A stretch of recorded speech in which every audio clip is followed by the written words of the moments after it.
There was a forest on the edge of town that people simply stayed away from. Nobody camped there, nobody hiked there, and whenever someone asked why, the older folks just gave the same answer: don't go past those trees. That was enough for most people, but not for Ryan, Alex, Chris, and Daniel. The four friends were always chasing the next thrill, always looking for something to break the boredom of their small town. So one cool evening, with the sun already dipping below the horizon, they parked their car by the trail and decided to see the forest for themselves. Right at the entrance stood an old wooden sign, tilted slightly in the dirt. The paint was cracked and worn, but the words carved into it were sharp and easy to read. The four of them leaned in with their flashlights and read the rules one by one. Do not answer if someone calls your name. Do not look at the river after midnight. Do not pick anything up from the ground. Always leave before sunrise.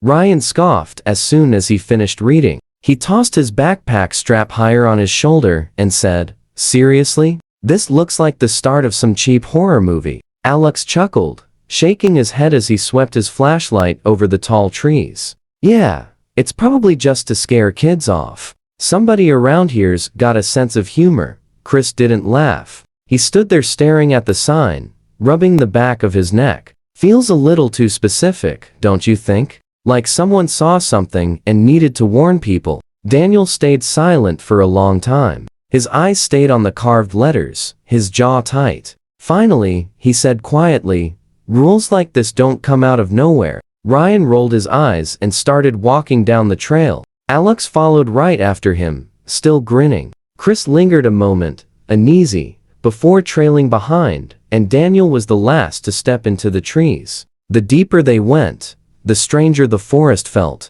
The air seemed heavier with every step, as if the trees were leaning closer. There was no wind, no rustle of leaves, not even the sound of crickets. Even their footsteps were muffled, the dirt path, swallowing every crunch and scuff of their boots. Ryan tried making a few jokes to break the tension, but his voice sounded out of place in the silence, too loud, too sharp. Before long, even Ryan went quiet. Then it happened. As the trail curved around a stand of old pines, a voice called out, "Ryan."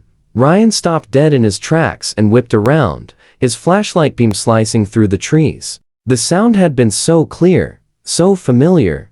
He thought for sure it was Chris. But Chris was standing right behind him, his own light shining straight at Ryan. "Really funny, Chris," Ryan snapped, his voice shaky. Chris shook his head, frowning. "I didn't say a word." Before Ryan could argue, the voice came again, softer this time, drawn out. Ryan's skin went cold. This time, the voice sounded exactly like Alex. Ryan spun around, but Alex was standing still, his flashlight frozen on the path ahead, his mouth slightly open. Daniel's voice broke the silence, low and firm. "Don't answer. Whatever you do, Ryan, don't say a word." Ryan clenched his jaw. He wanted to yell, wanted to demand an explanation, but Daniel's tone froze him in place. The four friends stood there in the dark, flashlights trembling in their hands, the silence pressing in tighter and tighter around them. Then the voice came again.